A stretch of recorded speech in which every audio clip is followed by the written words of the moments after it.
ఇది serious issue. తప్పకుండా నేను పార్టీ అధ్యక్షత వహిస్తున్న మహేష్ కుమార్ గౌడ్ గారు కూడా ఈ విషయాన్ని పట్ల నేను రిపోర్ట్ చేయాల్సి ఉంటుంది.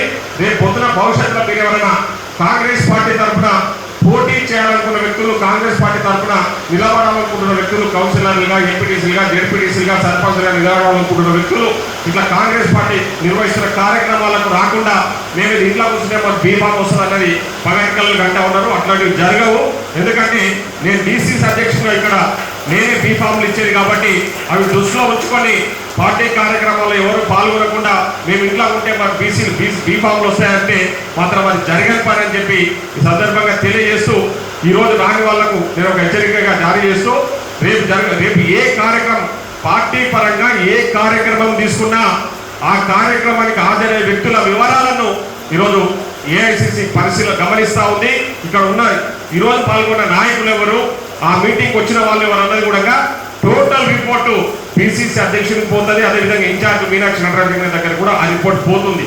వాళ్ళ మనుషులు కూడా ఎక్కడెక్కడ కార్యక్రమాలు చేస్తూ ఉంటారు, ఎక్కడ చేస్తలేరు అన్న విషయాలు కూడా వాళ్ళు స్పష్టంగా రిపోర్ట్ తెప్పించుకుంటా ఉన్నారు. కాబట్టి దయచేసి నేను మా మిత్రులందరికీ ఎవరైతే పార్టీ కార్యక్రమాలకు రాకుండా యుగంలో కూర్చొని మేమేదో మాది చెప్పింది నడుస్తుంది, మేము చెప్తేనే బీఫామ్లు వస్తాయని ఎవరైతే పగటికల్లు అంటున్నారో వాళ్ళ ఆటలు సాగనివ్వమని చెప్పి పార్టీలా. ఎందుకంటే ఖచ్చితంగా పార్టీ కార్యక్రమాలకు అందరూ కూడా పాల్గొనాలని చెప్పేసి ఒకసారి ఆదేశిస్తూ